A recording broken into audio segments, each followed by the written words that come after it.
ગુજરાતના અગ્રીમ અખબારોમાં આપની કોઈ પણ પ્રકારની જાહેરાત આપવા માટે સંપર્ક કરો. જાહેરાત વ્યાજબી ભાવે પ્રસિદ્ધ કરી આપવામાં આવશે. ભરૂચ નગરપાલિકા દ્વારા દબાણ હટાવવાની કામગીરી શરૂ કરાઈ. પોલીસના ચુસ્ત બંદોબસ્ત સાથે દબાણો દૂર કરવામાં આવ્યા. ભરૂચ શહેરના મુખ્ય માર્ગો પર ગેરકાયદે દબાણો તથા આડેધડ પાર્ક કરવામાં આવતા વાહનોને કારણે ઊભી થતી ટ્રાફિક સમસ્યાના નિવારણ માટે ભરૂચ નગરપાલિકા દ્વારા પોલીસ બંદોબસ્ત સાથે દબાણ હટાવો ઝુંબેશ હાથ ધરાઈ છે.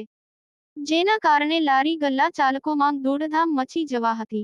દબાણકારોમાં પોતાના લારી ગલ્લા બચાવવા દોડધામ મચી જવા પામી હતી.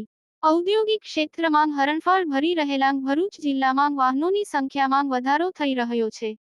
શહેરના માર્ગો પર આડેધડ રીતે પાર્ક કરી દેવાતા વાહનો તથા લારી ગલ્લાઓને કારણે વાહનચાલકોને ભારે હાલાકીનો સામનો કરવો પડે છે. શહેરના માર્ગ સાંકડો બની જતાં છાશવારે ટ્રાફિક જામ થઈ જાય છે.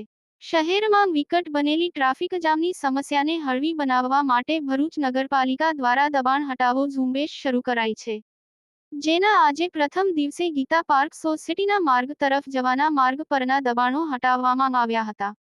ટ્રેક્ટર અને ટેમ્પો સાથે આવેલી દબાણની ટીમોને દબાણકારોમાં પોતાના લારી ગલ્લાઓ હટાવવા માટે દોડધામ મચી ગઈ હતી. પાલિકાના અધિકારીઓ પાસેથી મળતી માહિતી મુજબ આજે શક્તિનાથથી ભૃગુ બ્રિજ સુધીના ગેરકાયદેસર દબાણો હટાવવાની કામગીરી કરવામાં આવનાર છે. યાકુબ પટેલ, ભરૂચ.